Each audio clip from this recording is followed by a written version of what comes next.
He just gave me a look and he just did it. Toni DeLaCruz describes something no wife would ever want to talk about. Our son was in the playpen right in front of him.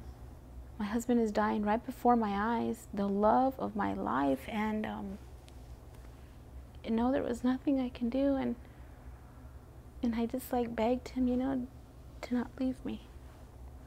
Just 1 month later, Agent Johnny TELLEZ'S killed himself in front of his pregnant girlfriend. I remember him bending over and grabbing his gun and putting it up to his head. In all, 7 Border Patrol agents committed suicide in 2009. In the first months of this year, there were 3 more. It's the biggest surge Border Patrol has seen in more than 2 decades. Family members say it isn't all the agency's fault, but things must change. The agency does run these agents to the fullest, you know, protect, and as if they're robots, and they're not. They're human beings, they feel. Toni DeLaCruz believes the agency's massive growth since 9/11 has caused the Border Patrol to be more focused on numbers and pay less attention to agents. Making it so large, they kind of lost their way in a sense. I feel that they have so much quantity that they don't have time for the day-to-day problems that agents they need help sometimes. Watching our southern border is not just a dangerous and stressful job, it's also a solitary one. Agents can spend hours out here by themselves, alone with their problems and a gun, and it just takes 1 second to make an irreversible decision.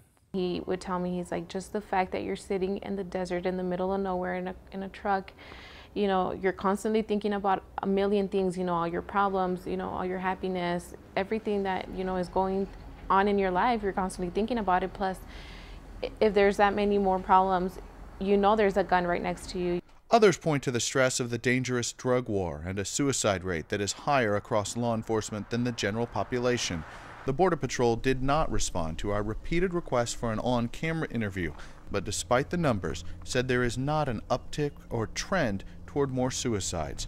Still, the El Paso sector recently produced this video obtained by the Associated Press.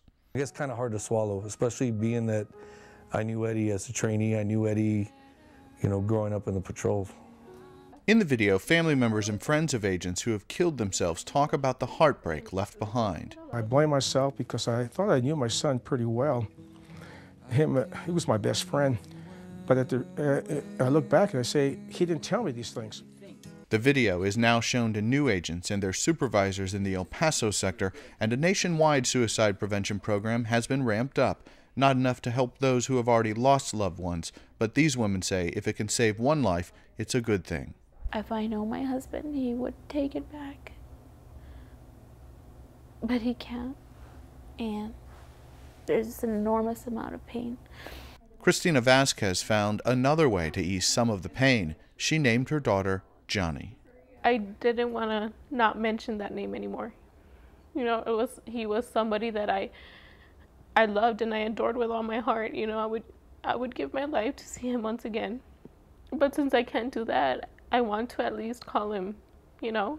And I know every time I call my daughter, it's like if I'm calling him. You know, she's the exact same image of him. Sometimes life goes on, even after it stops. Rich Matthews, The Associated Press, El Paso, Texas.